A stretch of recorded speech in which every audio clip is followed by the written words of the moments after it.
बाबा कहते हैं, मीठे बच्चे, ऊंच पद का आधार पढ़ाई और याद की यात्रा पर है। इसलिए जितना चाहो उतना गैलप कर लो। हाँ, देखो, ऊंच पद का आधार, तो इसके दो अर्थ हुए। एक तो पद यानी हमारी चलन, हमारी ऊंची चलन, हमारी ऊंची सोच, हमारे ऊंचे कर्तव्य है, हमारे अंदर, मन के अंदर ऊंचे भाव। इसका आधार पढ़ाई। पढ़ाई मतलब मुख्य पढ़ाई आत्मा की बाबा ने पढ़ाई, पहला पाठ। तो हम प्रत्येक आत्मा को उसके ओरिजिनल स्वरूप में पढ़ें, उसको पढ़ें। प्रत्येक आत्मा को जो आत्मा के गुण हैं, जो परम धाम में रहते हुए जो आत्मा के अंदर में जो शांति रहती है, वहाँ परम धाम में तो सभी शांत में रहते हैं, है ना भाई, वहाँ कोई हलचल नहीं होती। तो वो पढ़ाई, क्योंकि आपको लौकिक जीवन जीना है ना, और एक दो से मिलना जुलना भी है। बिना एक दो से मिले जुले आपका जीवन निर्वहन तो हो नहीं सकता। आप अकेले तो संसार में नहीं जिएंगे। तो आपका अपना जो संगठन है वो मजबूत होना चाहिए। हाँ, आप प्रत्येक आत्मा को परख कर, जानकर, पढ़कर देखो। मतलब हम शांत स्वरूप में समझें इतना ही नहीं है, हम उसके ओरिजिनल स्वरूप को समझें। मतलब हमने 84 का ज्ञान सुना है, तो कब वो आत्मा इस धरती पर आई है ये भी हमें समझ में आए। पढ़ाई, आत्मा की पढ़ाई ना। और सारी दुनिया में आत्मा ही कार्य व्यवहार कर रही है, तो हमें जानकर, पहचान कर, परख कर ऐसी आत्माओं से हमारे संपर्क होने चाहिए जो सतयुग में आने वाली है। तो वो परखने के लिए हमारी बहुत ऊंची ईश्वरी पढ़ाई होनी चाहिए। बाबा के एक एक ज्ञान की समझ होनी चाहिए। जब बाबा के एक एक ज्ञान की समझ होगी तभी आप बाबा की याद में रहेंगे। जैसे आपको अपने घर मकान की समझ है, तो आप घर मकान को चाहे कहीं भी रहें, आपको समझ है कि आपका घर कहाँ है, तो आप उसको याद कर सकते हो, और याद करके मेमोरी में लाके आप उसका चित्र बना सकते हो, है ना। आपके घर की समझ मुझे नहीं है, आपके माता पिता की मुझे समझ नहीं है, है ना, तो मैं आपके माता पिता को याद नहीं कर सकता। आपको मेरे माता पिता की समझ नहीं है, तो आप मेरे माता पिता को याद नहीं कर सकते। समझ है ना आपको अपने माता पिता की, कि आपके माता पिता कौन हैं, तो आप उनको याद करेंगे। तो पहले चाहिए, बाबा ने आधार में पहला शब्द क्या बोला? पढ़ाई। तो पढ़ाई किन किन चीज़ों की है ना भाई। तो जिसके पास समझ रहेगी बाबा की, बाबा के ज्ञान की, ऊंच पद के आधार की, जो पढ़ाई पढ़ता रहेगा, है ना, वो याद भी करेगा। तो बाबा कहता है कि पढ़ाई करो और याद करो, और चाहे जितना गैलप कर लो। अभी बाबा कहते हैं, देखो कौन सा गुह्य राज पहले पहले नहीं समझाना है, और क्यों नहीं समझाना है। देखो, ड्रामा का जो गुह्य राज है वह पहले पहले नहीं समझाना है। नहीं तो कई लोग सीधे ज्ञान कहाँ से शुरू करते हैं कि आपको पता है हम 5000 साल पहले भी आपसे मिले थे, तो वो मूंझ जाएगा ना। या बोल देंगे भाई आप ही देवी देवता हो, हैं? नहीं, क्योंकि कई मूंझ जाते हैं, फिर कहते हैं ड्रामा में होगा तो आप ही राज्य मिलेगा। भाई मेरा राज्य मिलने का, मेरा ड्रामा में होगा फिक्स तो मिलेगा। आप ही पुरुषार्थ कर लेंगे या बाबा करा लेगा, ऐसा थोड़ी है। ज्ञान के राज को पूरा ना समझ मतवाले बन जाते हैं। यह नहीं समझते कि पुरुषार्थ के बिना तो पानी भी नहीं मिलता। भाई पढ़ाई का पुरुषार्थ करना है, एक एक बात को समझना है। भाई ड्रामा हमें कहाँ लगाना है? जहाँ हम हमारे वश में नहीं है, जो वाक्य है, जो परिस्थिति हमारे वश में नहीं है, हमारे कंट्रोल में नहीं है, वहाँ हम ड्रामा लगा के शांति को पालें। लेकिन पुरुषार्थ में थोड़ी ड्रामा लगा लेंगे। पुरुषार्थ तो सवेरे उठकर बाबा को याद करने का, मुरली सुनने का, एक एक बात को गहरे समझने का पुरुषार्थ तो करना पड़े ना। भाई गीत गाते हैं, भोलेनाथ से निराला, गौरी नाथ से निराला कोई और नहीं, ऐसा गीत गाते हैं। तो भाई किस बात में निराले हैं भोलेनाथ बाबा? ये अभी सुनते हैं भाई। ओम शांति। मीठे मीठे रूहानी बच्चों प्रति गुड मॉर्निंग। बाबा ने इतने भपके से बच्चों से गुड मॉर्निंग की और बच्चों ने रेस्पॉन्ड नहीं किया। बाबा ने भपके से की। देखो, माने हमारे अंदर बाबा का भपका रहना चाहिए। बड़े फलक से हम बाबा को याद करें, बड़े नशे में रहें। बच्चों को तो और ही जास्ती आवाज़ से बोलना चाहिए, है? क्योंकि भाई आप तो परमानेंट शरीर में हो। बाबा तो कुछ समय के लिए शरीर लिए हैं और बच्चों को गुड मॉर्निंग कर रहे हैं, और बाबा का अपना शरीर नहीं है, है ना भाई? बाबा का अपना शरीर नहीं है। देखो, बाबा का अपना शरीर नहीं है तो भी आकर इतना प्यार लुटाते हैं, और हमारा अपना शरीर है तो भी हम प्यार नहीं लुटा सकते। देखो, तो रूहानी बाप रूहानी बच्चों से गुड मॉर्निंग करते हैं।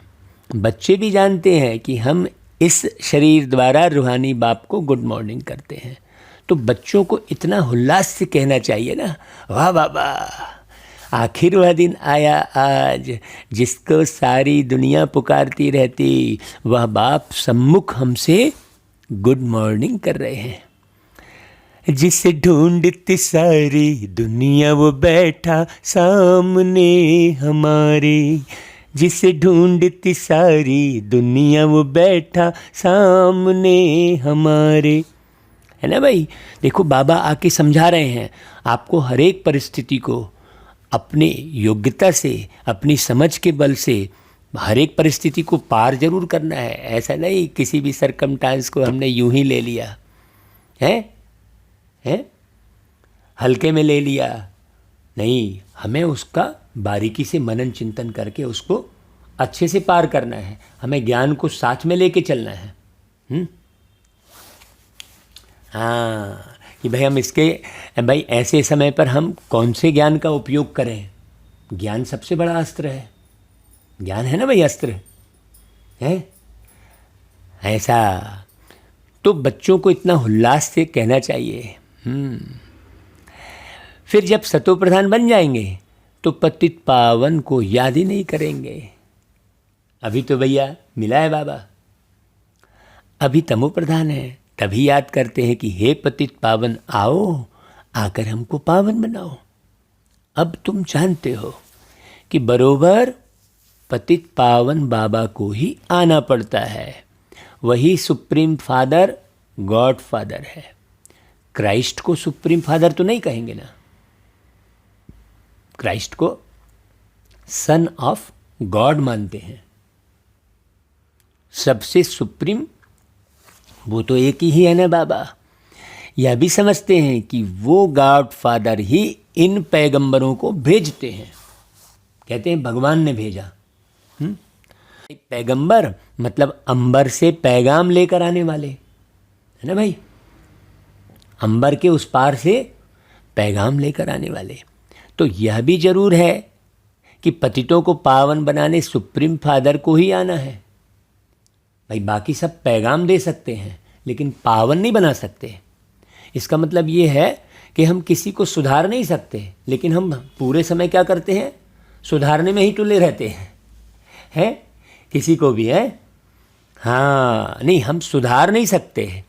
सुधारने का काम अर्थात पतित को पावन बनाने का काम तो बाबा ही कर सकते हैं, परमात्मा ही कर सकते हैं।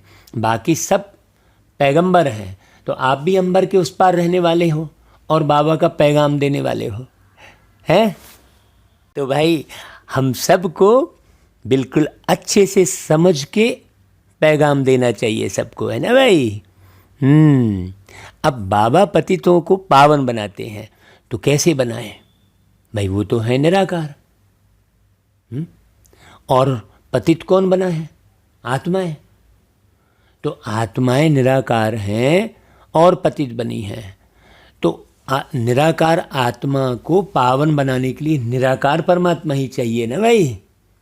मैंने साकार में, बाकी सब तो साकार शरीर से इस धरती पर जीवन यापन करते हैं।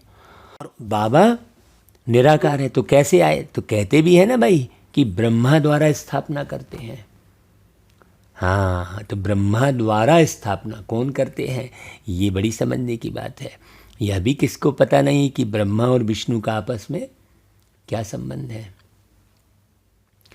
निराकार को मुख जरूर चाहिए, इसलिए इनको भागीरथ भी कहा जाता है भाई। ब्रह्मा द्वारा स्थापना और विष्णु द्वारा पालना, तो बड़ी गहरी बात है कि ब्रह्मा द्वारा स्थापना मतलब ब्रह्मचर्य व्रत का पालन करना माना, और एक भी विष, अणु मात्र भी विष नहीं रखना। जब अणु मात्र भी विष नहीं रहेगा तब अच्छे से पालना होगी आपकी। स्वयं अच्छे से पालना होगी। जब आप स्वयं को स्वयं अच्छे से पालोगे तो फिर औरों को भी आप पाल सकते हो। तो विष्णु के द्वारा पालना मतलब, है ना भाई, है बड़ी गहरी बात। इसका आपस में क्या संबंध है ये किसी को नहीं मालूम। अब वो निराकार है तो मुख चाहिए ना, तो इनको इसलिए भागीरथ भी कहा जाता है। भागीरथ, रथ किसको कहेंगे, शरीर को। भागीरथ यानी भाग्यशाली रथ। भाग्यशाली रथ किसका, वो ब्रह्मा, है ना, मतलब वो श्री कृष्ण जी जो हैं उनके अंतिम जन्म वाला रथ एकदम स्पष्ट है। हाँ, तो उनके रथ में, कृष्ण जी के अंतिम शरीर में कहना चाहिए, इस सृष्टि के चक्र में। तो इसे समझने के लिए हमें सृष्टि चक्र का ज्ञान पूरी तरह समझना पड़े। तो बाबा कहते हैं जैसे भाई आप मुख द्वारा किसी बात को समझा रहे हो तो मुझे भी तो मुख द्वारा ही समझाना पड़े ना। तो बाबा भी तो मुख द्वारा ही तो समझाएंगे ना, डायरेक्शन देते हैं कि मन मना भव। तो भाई अब इसमें प्रेरणा की तो बात हो नहीं सकती। बाप तो ब्रह्मा द्वारा बैठ सब वेदों शास्त्रों का सार समझाते हैं। भाई तुमने जो विस्तार से ढेर लिखा है उसको सार में कन्वर्ट करके संसार का निर्माण करते हैं। भाई संसार शब्द में भी तो सार शब्द लगा हुआ है ना भाई। अब सा, पहला सा, फिर उसके ऊपर बिंदी, तो वो बिंदी परमात्मा, वो परमात्मा साकार शरीर में आते हैं और सारे वेदों शास्त्रों का सार समझाकर बहुत सुंदर सतयुगी संसार का निर्माण करते हैं। है समझने की बात। तो हर चीज़ का सार निकालते हैं ना भाई दुनिया में भी। अब मेडिसिन बनाना है तो मेडिसिन क्या है, सार ही तो है ना, दवाई जो है। और वो अच्छी काम करती है। देखो गाते हैं, तुम मात पिता हम बालक तेरे, तुम्हारी कृपा से सुख घनेरे। वो सुखमणि साहेब कहते हैं, सुखमणि साहेब। तो सुखमणि मतलब हमारा मन सुख की ओर कैसे बढ़े, दुखी ना हो। अभी छोटी छोटी सी बात में दुखी होता है नहीं।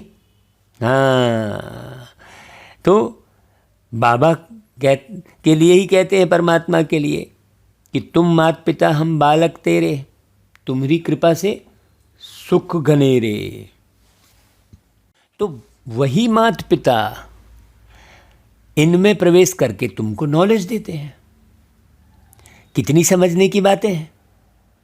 प्रजापिता ब्रह्मा को भी पिता कहते हैं, तो माता कहाँ? बाप बैठ समझाते हैं कि यह प्रजापिता भी है तो माता भी है। मैं तो सभी आत्माओं का बाप हूं ना। प्रजा तो शरीर के साथ मिलाकर कहेंगे ना प्रजा। तो मुझे ही गॉड फादर कहते हैं। भारतवासी पुकारते भी हैं तुम मात पिता, परंतु अर्थ कुछ भी नहीं जानते। भाई निराकार को माता कैसे कह सकते? वह इनमें प्रवेश कर एडॉप्ट करते हैं, तो यह ब्रह्मा माता बन जाती है। ब्रह्मा में लास्ट शब्द क्या आ रहा है? माँ। हाँ, माँ में आके मतलब माँ आ रहा है पूरा स्पष्ट, है ना भाई। तो इन द्वारा दैवी रचना रचते हैं। यह भी एडॉप्टेड मदर है। कौन? वो आत्मा। बहुत बारीक समझना। और वह फादर है। इनको फिर नंदीगण बैल भी दिखा देते हैं। गाय को कभी नहीं दिखाते। गाय के ऊपर सवारी नहीं दिखा रहे हैं शिव जी की। तो यह बहुत वंडरफुल बातें हैं भाई। मतलब शरीर पुरुष का है, हाँ, और उसमें बैठी आत्मा, वो भी आत्मा ही कहला रही है, माँ कहला रही है। बहुत बारीक बात है। कोई नए आते हैं तो डिटेल में सुनाना पड़ता है, नहीं तो इन बातों को वह समझ नहीं सकेंगे। कोई शुरुण बुद्धि होते हैं तो झट समझ जाते हैं। 30 वर्ष वाले से भी मांस वाले तीखे चले जाते हैं। इसलिए ऐसे नहीं समझना चाहिए कि हम तो बहुत देरी से आए हैं। बाप कहते हैं बच्चे पुरुषार्थ करो। जैसे कॉलेज में आने वाले पढ़ाई करके गैलअप कर लेते हैं ना, यहाँ भी ऐसे है। सारा मदार पढ़ाई और याद पर है। माने एक एक शब्द का अर्थ समझ में आए, उसे ही पढ़ाई कहेंगे ना भाई। पढ़ाई है ना समझना। हाँ, ऐसे थोड़ी तोते मुआफिक रटना। भाई तोते मुआफिक रटने की आदत पड़ी रहती है भक्ति में। तो यहाँ भी बस मुरली पढ़ लिए, हो गया, हमने तो पढ़ लिए बोले, लेकिन उसकी गहराई को समझकर और उस अनुसार हर एक परिस्थिति पर विजय प्राप्त करना। हाँ, है ना भाई। ऐसी विजय प्राप्त करना जो सांप भी मरे और लाठी भी ना टूटे कहते हैं, है ना। अब इसका भी बड़ा गहरा अर्थ है। मतलब सामने वाले जो विषय विकार के वशीभूत होकर, सांप यानी विषय विकार, जो वशीभूत होकर जो भी कुछ कर रहा है, तो उसके विकार भी खत्म हो जाएं और तुम्हारी लाठी भी ना टूटे, मतलब तुम्हारा शरीर भी हलचल में ना आए, है ना। नहीं तो तनाव में आके तुम अपने शरीर को खराब कर लिए। हाँ, बड़ी गहरी बात है। तो बाप कहते हैं बच्चे पुरुषार्थ करो। हाँ, बच्चे जानते हैं कि मूल वतन में तो आत्माएं सतो प्रधान होती हैं, तमो प्रधान आत्माएं तो वहाँ जा नहीं सकती। फिर सब एक्टर अपने अपने पार्ट अनुसार स्टेज पर आते हैं। देखो बाबा वही बात शुरू की है ना। तो हमको ये पहचान होनी चाहिए, तब हमको उनसे संपर्क संबंध रखो, नहीं तो दूर रखो। सीधी सी बात। समझ के अब हमको कौन सा निर्माण करना है, कैसा संगठन चाहिए, है ना भाई। हाँ, कोई जो है बहुत अच्छे अच्छे पदार्थ को इकट्ठा करके भवन बनाता है। कोई भी पदार्थ लेके थोड़ी आ जाता है भवन बनाने के लिए। जिसके पास जितनी ताकत होती है वो उतने अच्छे अच्छे पदार्थ बाजार से चुन के लाता है। जो सामग्री लगती है भवन बनाने में, ऐसे थोड़ी कोई भी उठा के ले आए हैं जो अच्छा भवन बनाना चाहता है। तो ऐसा ही जो अच्छा जीवन बनाना चाहता है वो अच्छे का चयन करना उसे आएगा, वो भिड़ेगा नहीं कहीं।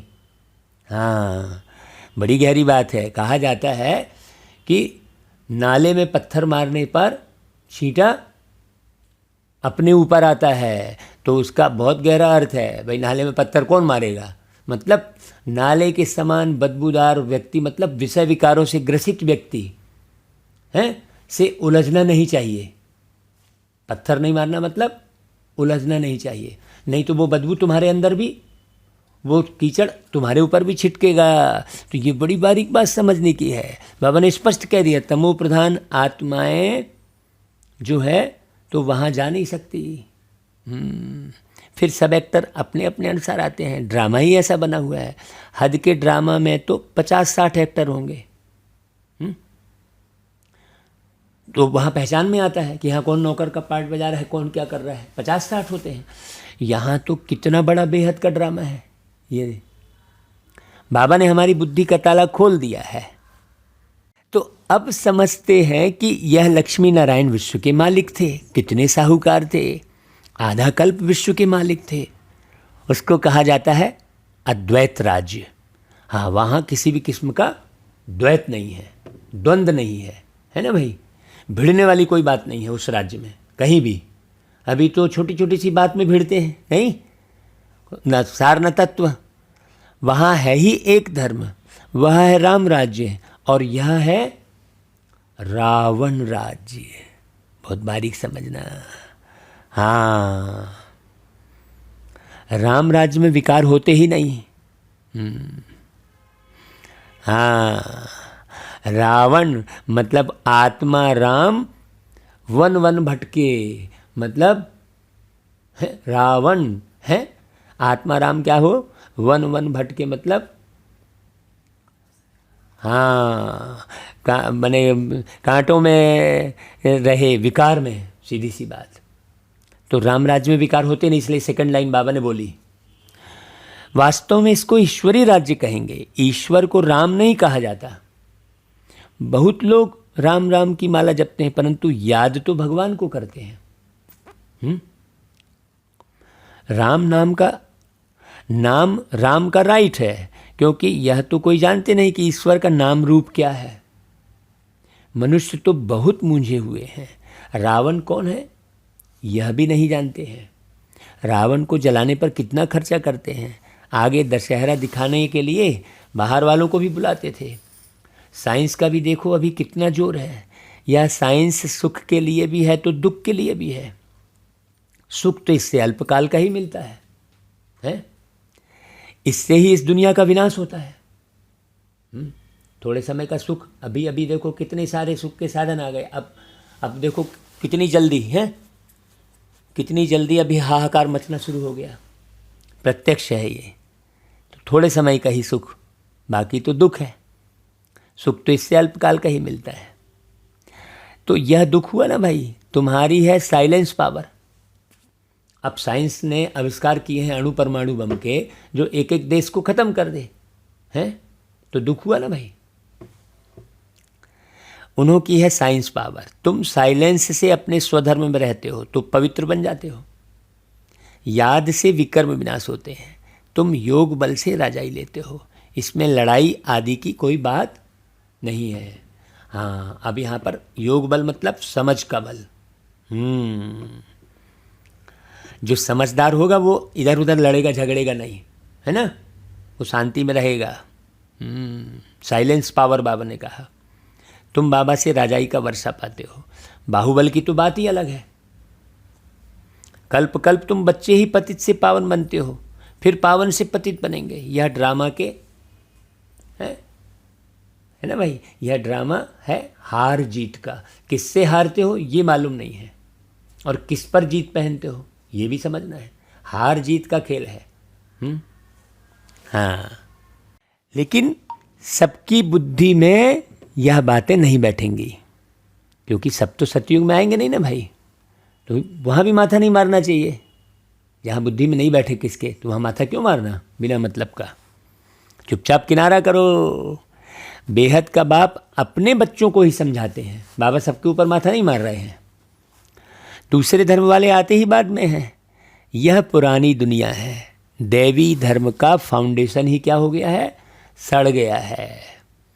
बाकी ऐसे नहीं कहेंगे कि फाउंडेशन था ही नहीं, ऐसे थोड़ी कहेंगे भाई। सड़ गया है, था मगर अब नहीं है, प्राय गुम हो गया है। अब अनेक धर्म हैं। इनको रावण राज्य कहते हैं विष्णु की नाभि से ब्रह्मा निकला। कोई से भी पूछो कि इस चित्र का अर्थ बताओ क्या है, तो बता नहीं सकेंगे भाई। नाभि से ब्रह्मा निकला का अर्थ क्या है। अब इसका अर्थ बड़ा गहरा निकाला है। देखो बहुत गहरी बात। नाभि से ब्रह्मा निकला।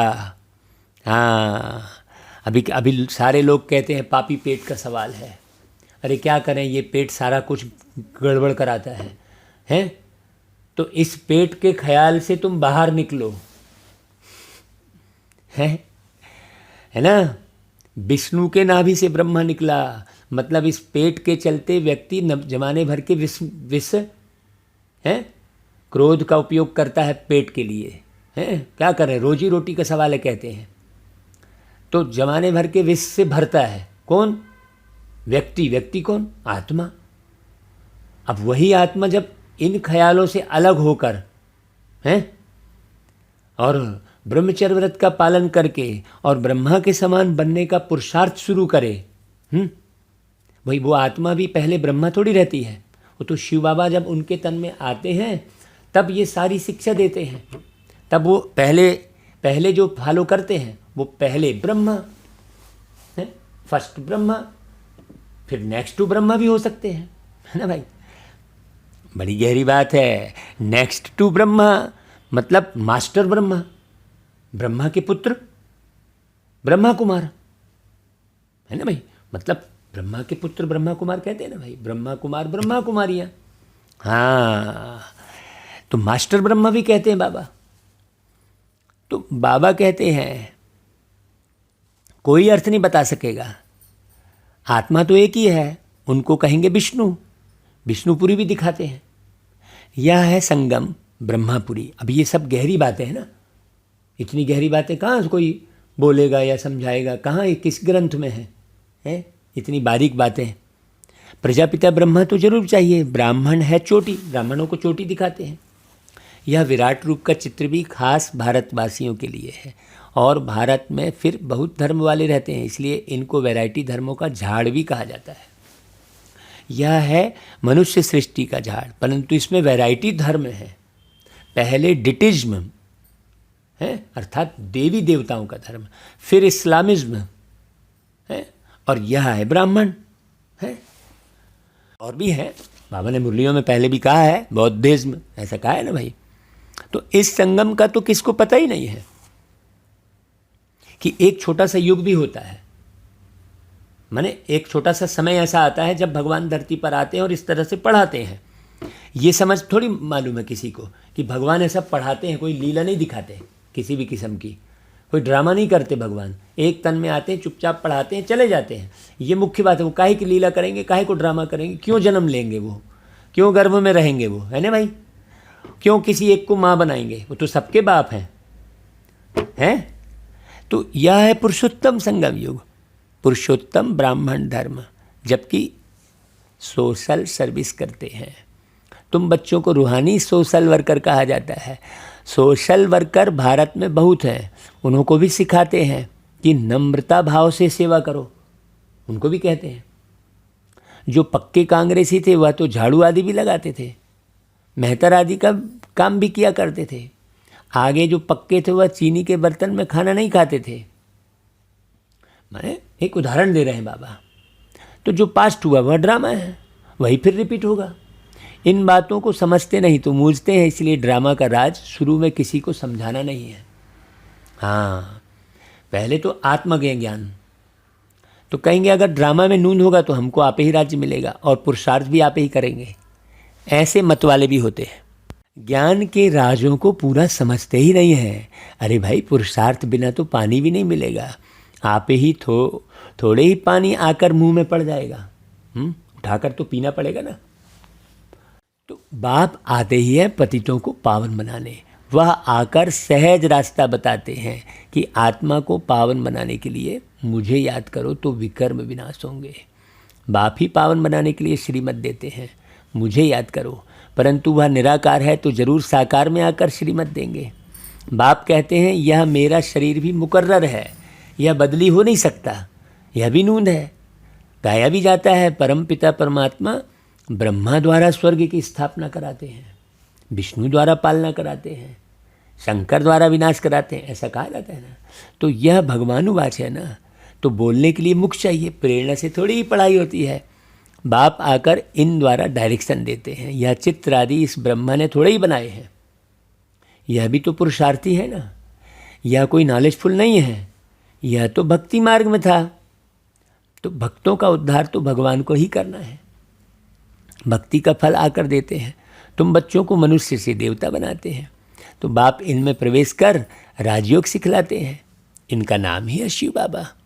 वह कहते हैं मेरा यह जन्म दिव्य अलौकिक है, मेरे आने का पार्ट एक ही बार संगम पर है, ऐसे नहीं बार बार आऊँ, ऐसे भी नहीं कि तुम आत्मा के बुलाने पर आता हूँ। जब मेरे आने का समय होता है तो 1 सेकंड भी नीचे ऊपर नहीं होता है। ये जो मुरली चल रही है बाबा की, इससे ये सिद्ध हो रहा है कि बाबा सम्मुख आकर पढ़ा रहे हैं। एक्यूरेट टाइम पर आ जाता हूँ, मुझे आर्गन्स ही कहाँ जो तुम्हारी पुकार सुनूंगा। है कि नहीं भाई, सुनने के लिए कान चाहिए ना। अब कोई आत्मा शरीर छोड़ देती है तो सुनती है क्या? और जब शरीर में रहती है तो बिल्कुल सुनती है, मुंडी हिलाती है ना भाई। आत्मा ही मुंडी हिला रही है ना सुन करके, है बड़ी बारीक बात। तो यह ड्रामा बना बनाया है, जब समय होता है तो आकर पतितों को पावन बनाता हूँ। ऐसे नहीं कि हमारी रड़ियाँ कोई भगवान सुनते हैं। बहुत बच्चे बाबा को बोलते हैं कि बाबा आप तो जान ही जाना ना रो, बताओ हम इम्तहान में पास होंगे, यह काम होगा क्या बाबा? है बाबा कहते अरे हम तो आते ही हैं पतितों को पावन बनाने का रास्ता बताने ना कि पूरा पावन बनाने भी नहीं। देखो बाबा क्या कह रहे हैं, मेरा जो पार्ट होगा वही बजाऊंगा, जो नहीं सुनाने का है वह तो सुनाऊंगा भी नहीं। मैं यह बातें बताने थोड़ी आता हूँ, मैं भी ड्रामा के बंधन में बंधा हुआ हूँ। हर एक का पार्ट ड्रामा में नूंदा हुआ है। जो निश्चय बुद्धि नहीं है वह स्वर्ग में चलने के लायक नहीं है, और वह बातें भी ऐसी ही करेंगे। बाकी जो सूर्यवंशी और चंद्रवंशी घराने की आत्माएं हैं उन्हों को बाबा से जरूर आकर सुनना है और वर्षा लेना है। बाकी जो जास्ती पुरुषार्थ नहीं करते वह भी स्वर्ग में तो आएंगे जरूर, लेकिन सजा खाकर कोई पद पालेंगे। कहते तो बहुत है बाबा हम तो सूर्यवंशी बनेंगे, नारायण बनेंगे, परंतु बच्चों को पुरुषार्थ भी इतना करना चाहिए। बाबा को फॉलो करने की भी ताकत चाहिए। फॉलो फादर कहते हैं तो इनको देखो यह कैसे सरेंडर हुए, सब कुछ ईश्वरार्थ अर्पण कर दिया। समर्पण की बात है मुख्य, पूरा डिवोटी होना। कल वही बात चल रही थी रात की क्लास में ना भाई। तो पहले भट्टी से बहुत निकले, हाँ ईश्वरार्थ सब कुछ देकर अपना ममत्व तो मिटा देना चाहिए, है ना भाई। पहले तो भट्टी से बहुत निकले, अब ऐसे थोड़ी ही भट्टी हो सकती है बार बार, हैं। इस कार्य में माताएं कन्याएं आगे जाती हैं, इसमें भी कन्याएं तीखी जाती हैं। देह और देह के संबंधों को भूल जाना है, क्योंकि अब घर चलना है। अब बाप कहते हैं मुझे याद करो, अब नाटक पूरा होता है, बाकी समय थोड़ा है। जैसे आशिक मासूक होते हैं, यह बाबा मासूक है, आशिक नहीं है। बाप कहते हैं तुम पतित बने हो तो याद भी तुमको करना है। मैं थोड़े ही पतित बना हूँ जो तुमको याद करूँ, हैं। मैं तो युक्ति बताता हूँ, इस पर चलो, इस दुनिया से ममत्व मिटाते जाओ, अब तो वापस जाना है। हाँ यह बुद्धि में ज्ञान है। देखो यह शरीर भी पुराना है, हाँ सतयुग में तो निरोगी शरीर मिलेगा, फिर हम गोरे बन जाएंगे। सांवरे से गोरा कैसे बनते हैं यह भी तुम जानते हो। राम को भी काला बनाया है, फिर शिव की जो पिंडी है उसे भी काला बना दिया है। ये वह तो भाई कभी काले बनते नहीं शिव बाबा, वह तो एवर प्योर है, तो उनको तो सफ़ेद ही बनाना चाहिए। बाबा कहते हैं चित्र ऐसे ऐसे बनाओ जो देखने से आकर्षण करे। अखबारों में कितने चित्र पढ़ते हैं, तुम्हारे चित्र तो पढ़ते ही नहीं हैं, बाकी सब चित्र छपते हैं, लेकिन बाबा कह रहे तुम छपाते नहीं। बाबा तुम बच्चों को तो बेअकल से अकलमंद बनाते हैं। इन लक्ष्मी नारायण को अकलमंद किसने बनाया? बाप ने योग द्वारा ऐसा बनाया। तुम बच्चों को यह नॉलेज मिली है, वह फैलाना है। विचार सागर मंथन करना है। देखो बार बार बाबा हमेशा यही शब्द कहते हैं। गवर्नमेंट कितना पब्लिक के लिए खर्चा करती है, यहाँ जो तुम बच्चों का सो बाप का, और जो बाप का वह तुम बच्चों का है। बाप कहते हैं मैं हूँ निष्काम सेवाधारी। भाई बाबा कहते हैं मैं तो दाता हूँ। यह ख्याल नहीं करना चाहिए कि हम शिव बाबा को देते हैं। शिव बाबा 21 जन्म के लिए विश्व का मालिक बनाते हैं। यह बाप लेता नहीं देता है, बाबा तो दाता है। अच्छा, मीठे मीठे सिकिलधे बच्चों प्रति माता पिता बाप दादा का याद प्यार और गुड मॉर्निंग। रूहानी बाप की रूहानी बच्चों को नमस्ते, और हम रूहानी बच्चों की रूहानी माता पिता बाप दादा को याद प्यार गुड मॉर्निंग और नमस्ते। तो सवेरे उठकर बड़े फलक से बाबा को गुड मॉर्निंग करना है भाई, एकदम नशे से। हाँ, अच्छा भाई, धारणा करिए सार। जैसे ब्रह्मा बाप सरेंडर हुए, ऐसे फॉलो फादर करना है। अपना सब कुछ ईश्वर अर्थ कर, ट्रस्टी बन ममत्व मिटा देना है। बहुत गहरी बात है। हाँ, कैसे ईश्वर अर्थ समर्पित करना और किस प्रकार से ट्रस्टी बन चलना है, ये सब बारीक बातें हैं।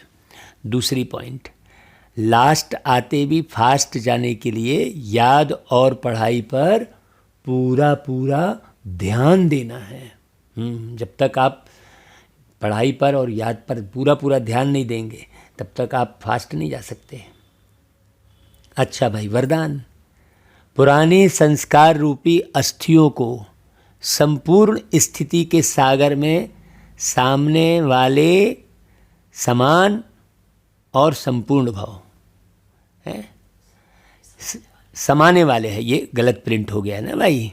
हाँ, पुराने संस्कार रूपी अस्थियों को संपूर्ण स्थिति के सागर में समाने वाले होगा। हाँ, तो बाप समान व संपूर्ण बनने के लिए सृष्टि की कयामत के पहले, हाँ, सृष्टि की कयामत के पहले अपनी कमजोरियों और कमियों की कयामत करो।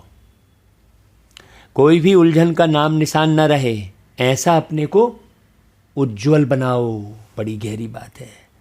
जैसे जन्म परिवर्तन के बाद पुराने जन्म की बातें भूल जाती हैं, ऐसे पुरानी बातों को, पुराने संस्कारों को भस्म करो। अस्थियों को भी संपूर्ण स्थिति के सागर में समा दो, तब कहेंगे समान और संपूर्ण। अच्छा भाई, स्लोगन, विस्तार को सार में समाने की जादूगरी सीख लो तो बाप समान बन जाएंगे। अच्छा भाई, ओम शांति।